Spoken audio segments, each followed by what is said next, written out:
श्री महाप्रज्ञ गुरवे नमः। जिसके सांसों में रहता है शाश्वत शांति का स्पंदन, उस महाप्रज्ञ को वंदन, उस महाप्रज्ञ को वंदन। सत्य अहिंसा अनेकांत को अर्पित जिसका तन मन, उस महाप्रज्ञ को वंदन, उस महाप्रज्ञ को वंदन। जिसके सांसों में रहता है शाश्वत शांति का स्पंदन, उस महाप्रज्ञ को वंदन, उस महाप्रज्ञ को वंदन।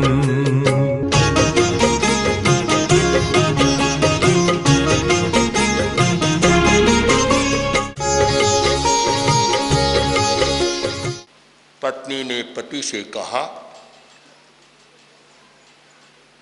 कि रसोई का समय होने वाला है, ये लो झोला ले जाओ और बाजार में जाओ, साग सब्जी ले आओ।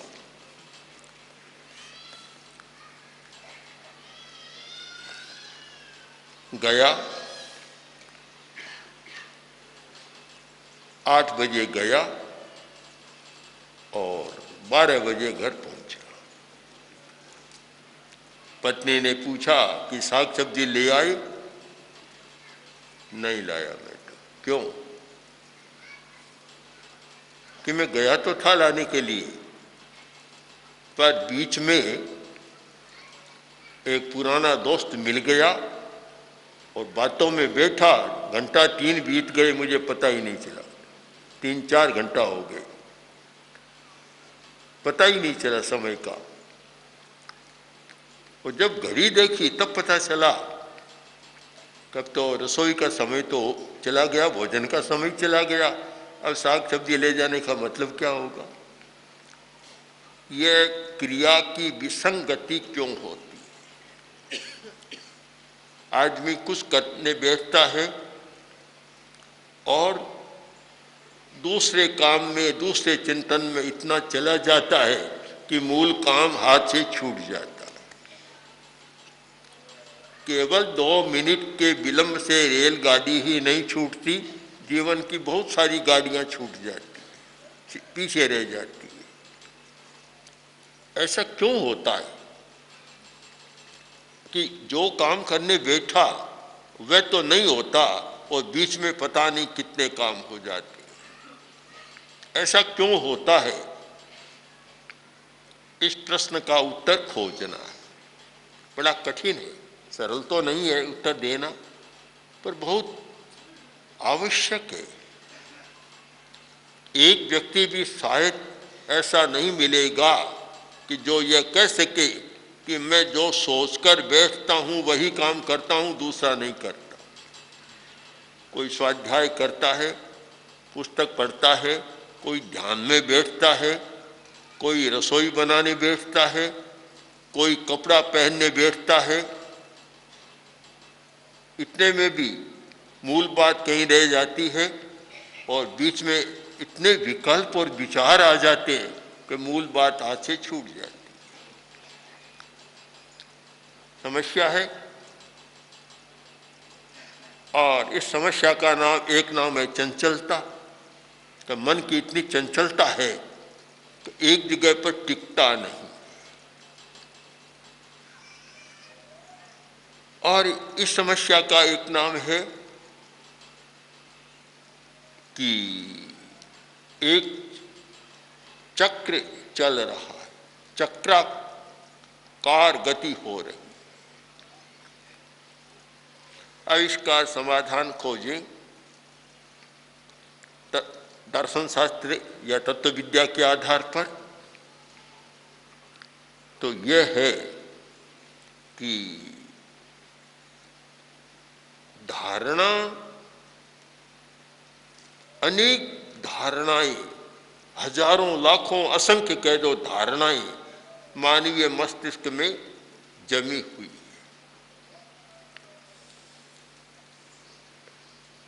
आजकल स्थूल से सूक्ष्म की ओर सब जा रहा है।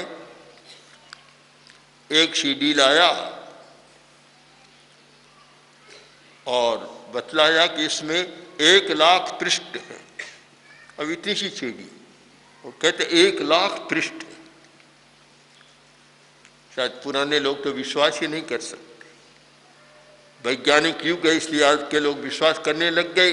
नहीं, इतनी सी एक बस इतना सा आकार, उसमें 1,00,000 पन्ने हैं। अक्सर गिने तो 50 लाख करोड़ हो जाएंगे, ज़्यादा हो जाएंगे, कई करोड़ हो जाएंगे। अब इतने में कैसे समा गया, आश्चर्य है। ऐसा लगता है कि मनुष्य के मस्तिष्क में कितनी सीडीज बनी हुई है। धारणा की इतनी सीडी बनी हुई है कि हजारों सीडी बने हुए हैं। मस्तिष्क एक भंडार है जिसमें सीडी और एक एक सीडी में 1,00,000 पृष्ठ नहीं, करोड़ों करोड़ों पृष्ठ एक एक में अंकित है। अब इतने संस्कार, हमारी धारणाएं बनी हुई है। जब फीता घूमता है, निरंतर चक्र चल रहा है और नए नए विचार आते रहते हैं। कभी तो स्वतः आते हैं और कभी हम प्रेरणा के द्वारा लाते हैं। जब प्रेरणा करते हैं तो उस विषय का विचार आने लगता है, और जब कोई प्रेरणा नहीं होती, कोई लक्ष्य नहीं होता, ऐसे ही बैठे होते हैं, उस समय नए नए विचार, नए नए विकल्प आते रहते हैं। मैं एक प्रश्न पूछना चाहता हूं कि जब आप लोग नींद लेकर उठते हैं, उठते ही कोई न कोई विचार शुरू हो जाता है। जब तक नींद में है विचार तो आते हैं, पर वे विचार अव्यक्त रहते हैं, आपको पता नहीं लगता। कभी कभी सपना आता है तो पता लगता है, पर विचार का चक्र तो निरंतर चल रहा है। अगर कोई वैज्ञानिक शरीर शास्त्री खोज करे कि नींद के समय भी हमारा स्वर यंत्र सदा सक्रिय रहता है। स्वर यंत्र की सक्रियता का मतलब भाषा चलती रहती है, विचार चलता रहता है। भाषा के बिना विचार नहीं होता और स्वर यंत्र की सक्रियता के बिना भाषा का उदय नहीं होता, भाषा प्रकट नहीं होती। ये निरंतर चलता रहता है। हमारे शरीर में कुछ स्वाभाविक क्रियाएं निरंतर चलती रहती है। जैसे क्रियाओं के 2 प्रकार किए गए हैं कि एक स्वतः होने वाली क्रिया और एक वॉलेंटरी, हमें इच्छा पूर्वक कोई क्रिया शुरू करते हैं। तो इच्छा पूर्वक क्रिया करते हैं, वहां तो इसका उत्तर मिलना बड़ा मुश्किल है, क्योंकि हमने कभी उठते ही सोचा नहीं कि क्या सोचना है। उठा और कभी पहला शब्द ये आ गया कि आज क्या खाना है, कभी आ गया कि आज क्या करना है, कभी विचार आया कि फला आदमी कहाँ है, पता नहीं। अगर 1,000 आदमी को इकट्ठा किया जाए और उन्हें पूछा जाए कि बताओ उठते ही पहला विचार कौन सा आया, तो शायद 1000 विचार मिल जाएंगे। अब यह कि इतने अलग अलग क्यों आए, इतने विचार अलग अलग क्यों आए, इसका कारण अलग अलग फिट की हुई है सीडी। जो जिस समय घूमती है, फीता चलता है, उसको वही विचार पहले आ जाता है। तो हम भीतर के कारण को खोजें तो दार्शनिक दृष्टि से धारणा और संस्कार जमा हुआ है। हमने कोई चीज देखी और उसकी एक धारणा बन, एक इंप्रेशन मस्तिष्क में हो गया, एक धारणा बन गई, एक संस्कार का निर्माण हो गया, और वह संस्कार निरंतर चालू रहता है और स्मृतियां होती रहती है। स्मृति का हेतु है संस्कारोद्बोध, संस्कार बोधक प्रभवम। संस्कार जागृत हुआ और स्मृति होगी। स्मृति का मूल आधार संस्कार और धारणा है। ये धारणा का चक्र चल रहा है। तो जिस समय हम एक काम करने बैठते हैं, ये सोचते हैं कि मुझे 25 मिनट तक स्वाध्याय करना है, अमुक पुस्तक पढ़ना है,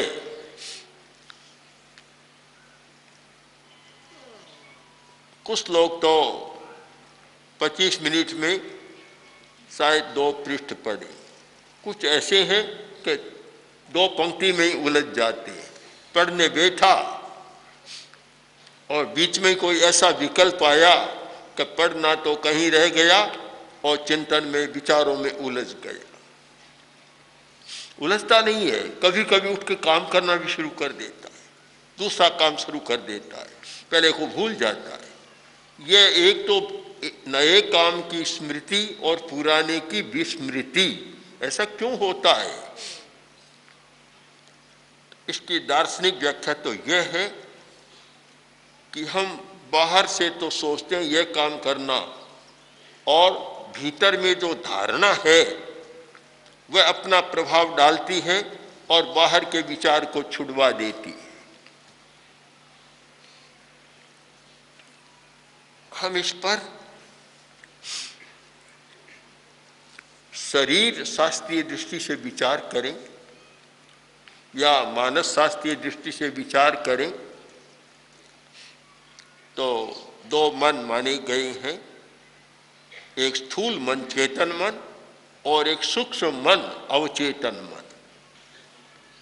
स्थूल मन का जो संकल्प होता है, जो चेतन मन है, व्यक्त है, जो संकल्प करता है कि मुझे ये काम करना है, यह काम संकल्प करना चेतन मन का काम है। पर जो अंतःकरण भीतर का मन है, अवचेतन मन,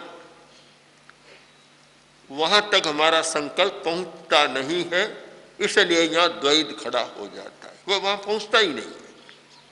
हमने त्याग कर लिया कि यह काम नहीं करूंगा, संकल्प कर लिया यह नहीं करूंगा, किंतु जब तक वह संकल्प भीतर नहीं चला जाता, अवचेतन मन तक नहीं चला जाता, तब तक वह आपका संकल्प बाहर अधूरा रहेगा और बार बार टूटता रहेगा। इसका कारण कि बदलने की शक्ति है अवचेतन मन में। धारणा भी अवचेतन मन में है। यद्यपि मनोविज्ञानी उसको स्मृति कहा है कि वह अवचेतन मन स्मृति का भंडार है। स्मृति का भंडार कहने का मतलब वह धारणाओं का भंडार है। स्मृतियां तो होती रहती है, वे मानते हैं सारा बिहेवियर, इमोशन आदि आदि जो सारे हैं वे अवचेतन मन में हैं।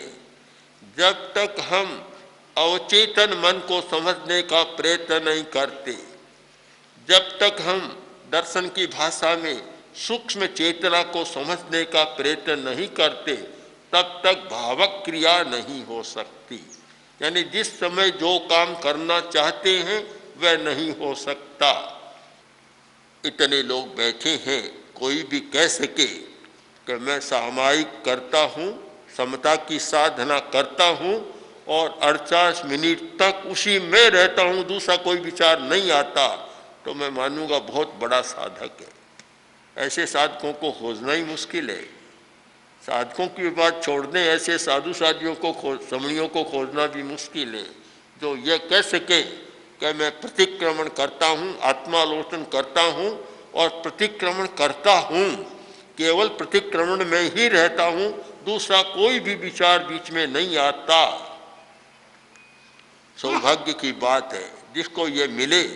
शायद सबसे बड़ा साधना के क्षेत्र में सबसे बड़ा भाग्यशाली आदमी वह है जो काम शुरू करे उसी में लगा रहे उस समय तक।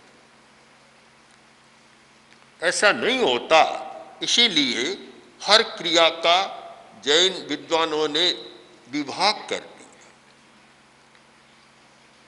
द्रव्य क्रिया और भावक क्रिया, 2 विभाग कर दिए। द्रव्य क्रिया, और उसे मैंने प्रेक्षा ध्यान के संदर्भ में कहा मुर्दा क्रिया, यानी निष्प्राण क्रिया, प्राणवान क्रिया नहीं। भावक क्रिया का मतलब प्राणवान क्रिया। एक में नींद है, एक में जागरूकता है। जागरूकता है। आचरण का वह सूत्र इतना प्रभावित करने वाला है कि सुत्ता अमुनिनो मुनिनो सया जागरंती। हम इसके गहराई में समझने का प्रयत्न करें कि सुत्ता अमुनिनो, जो अज्ञानी है, अमुनि है, यानी जानते नहीं है, वे सोते रहते हैं। द्रव्य क्रिया करने वाला सदा सोता रहता है। द्रव्य क्रिया कर रहा है पर सोता रहता है। आंख खुली है, बोलता है, बातचीत कर रहा है, तो भी सोया हुआ है। क्यों? कि जो करना चाहिए वह काम नहीं कर रहा है, जो नहीं करना चाहिए वह कर रहा है। इसका मतलब कि जो करणीय कार्य की दृष्टि से वह सो रहा है, जागृत कहाँ है? जागृत होता तो वही करता जो काम उसे करना है, वह नहीं करना।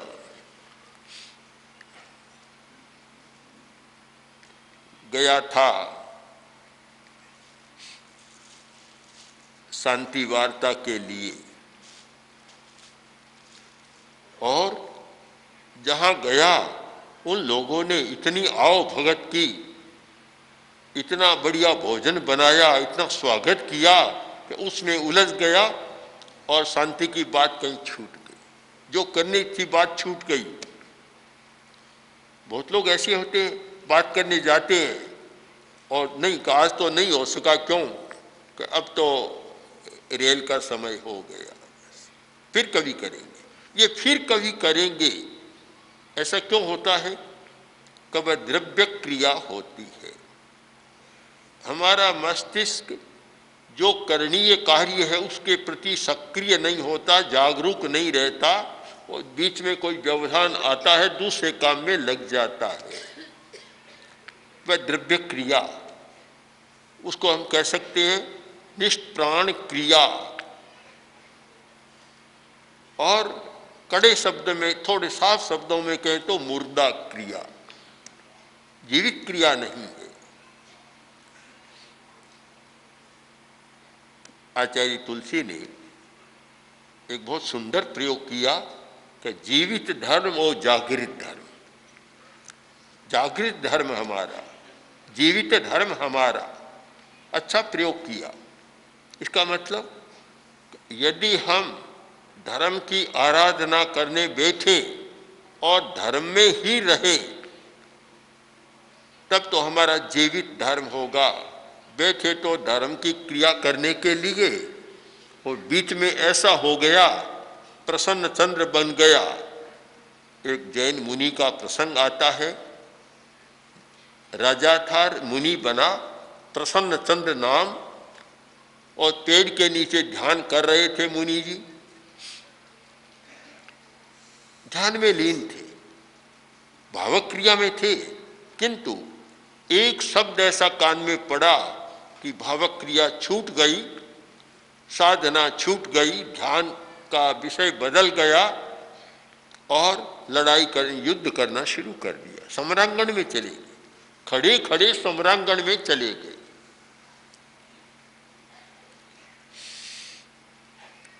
सम्राट सैनिक ने देखा कि साधु कितना ध्यान में।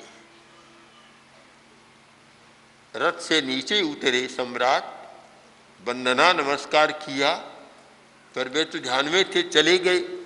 भगवान महावीर के पास गया सम्राट और प्रसंग बस पूछा, बनते वह प्रसन्न चंद्र राजर्षि जो राज्य को छोड़कर मुनि बना है, पेड़ के नीचे खड़ा इतना अच्छा कायोत्सर्ग को ध्यान कर रहा है। बनते मेरी एक जिज्ञासा है, इस समय मरे तो कहाँ जाए? भगवान ने कहा प्रथम नरक। कथा लंबी है, हमें कथा का सार लेना है। एक और तो ध्यान की ये मुद्रा है, दूसरी ओर प्रथम नरक। सम्राट को विश्वास इसलिए नहीं हुआ कि बात समझ में नहीं आ रही है, अविश्वास भी नहीं कर सका कि महावीर कह रहे हैं, दोनों और उलझन पैदा होगी। अविश्वास भी तो नहीं कर सकता, अरे विश्वास भी नहीं हो रहा है। विश्वास आदमी का तब होता है जब कोई बात उसकी बुद्धि में बैठ जाए। जो बुद्धि गम्य बात नहीं होती उस पर विश्वास करना सहसा बड़ा कठिन होता है। तो सम्राट उलझ गया, पूछता गया और पूछता गया। एक प्रश्न है कि अब मरे तो एक बालक की तरह जिज्ञासा का प्रश्न बन गया, एक खेल बन गया उसके लिए, ये क्या हो रहा है। तो भगवान ने कहा कि वह केवल ज्ञानी हो गया, आत्मस्थ हो गया, सर्वज्ञ बन गया। अब बोला बनते मैं संदेह तो कैसे करूं आपकी वाणी में, पर विश्वास नहीं हो रहा है कि यह क्या कोई सिनेमा है, कोई जादू है, क्या मिरेकल है कोई ये। तो 1 मिनट में तो नरक की बात है, कुछ मिनटों में स्वर्ग की बात और केवल की बात, समझ में नहीं आ रहा। इस सारी कथा वस्तु को या घटना को हम समझ सकते हैं भावक क्रिया और द्रव्य क्रिया। द्रव्य क्रिया में तो वह ध्यान कर रहा था, ध्यान की मुद्रा में खड़ा था, आंखें बंद थी, मुद्रा बता रही थी ये ध्यान में लीन है। और जब ये पता लगा, किसी ने कह दिया, सच्चाई नहीं थी, कि तुम्हारे पुत्र पर शत्रु राजा ने आक्रमण कर दिया, इस शब्द में ध्यान चला गया, भावक क्रिया छूट गई, द्रव्य क्रिया में चले गए और वहीं शत्रु राजा से युद्ध करना शुरू कर दिया, लड़ाई शुरू हो गई। अब दोनों का द्वंद्व है, बाहर से तो ध्यान की मुद्रा और भीतर में युद्ध की मुद्रा। ऐसा व्यक्तियों के जीवन में होता है कि बाहर का तो एक आकार होता है, भीतर का आकार दूसरा होता है। बाहर में कितनी अच्छी मुद्रा, ध्यान की मुद्रा, भीतर में वह द्वंद्व। भगवान महावीर ने कहा, सम्राट तुमने जब देखा तब वह भाव कायोत्सर्ग में नहीं था, भाव ध्यान नहीं कर रहा था, भावक क्रिया नहीं कर रहा था, द्रव्य क्रिया हो रही थी, वही आसन, वही मुद्रा, वही सारा कुछ हो रहा था, पर भीतर में वह युद्ध कर रहा था। और जब भान हुआ, समझे कि किसका राज्य, कौन बेटा कौन शत्रु, मैं तो साधु बन गया हूं, इसमें आए। अब भावक क्रिया में आ गए, भावक क्रिया में आए तो बाहर की मुद्रा भी ध्यान की और भीतर की मुद्रा भी ध्यान की बन गई, दोनों में संगति हुई, भावक क्रिया आई और उनका कैवल्य हो गया, कैवल्य प्रकट हो गया। कितनी महत्वपूर्ण एक घटना है हमारे सामने भावक क्रिया को समझने के लिए कि हम जो भी काम करते हैं चिंतन करें कि प्राणवान क्रिया कितनी करते हैं और निष्प्राण क्रिया कितनी करते हैं। हमें फल नहीं मिलता, इतने दिनों तक मंत्र का जप किया कोई फल नहीं मिला, इतने दिनों तक सामायिक किया कोई फल नहीं मिला, इतने दिनों तक उपवास किया कोई फल नहीं मिला। इस प्रश्न से पहले उन्हें सोचना है कि मैंने जो किया द्रव्य क्रिया की या भावक क्रिया। अगर आप द्रव्य क्रिया करें तो आपको वह फल नहीं मिलेगा।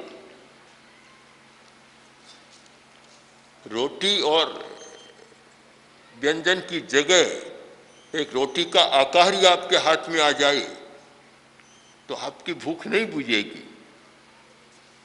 वास्तव में रोटी हाथ में आए तब वो होगा, आकार आने से नहीं होगा। तो हम जब तक द्रव्य क्रिया और भावक क्रिया के मर्म को नहीं समझेंगे साधना में सिद्धि संभव नहीं होगी। साधना सिद्ध कब होती है कि जब भावक क्रिया का मर्म हमारी समझ में आ जाए कि जिस समय जो करें उस समय वही काम करें। अगर इस स्थिति का निर्माण कर सके तो सबसे बढ़िया ध्यान, सबसे बड़ी साधना और सबसे अच्छा हमारा एक आत्मविकास का उपक्रम होता है। ओम श्री महाप्रज्ञ गुरवे नमः। ओम श्री महाप्रज्ञ गुरवे नमः। ओम श्री महाप्रज्ञ गुरवे नमः। ओम श्री महाप्रज्ञ गुरवे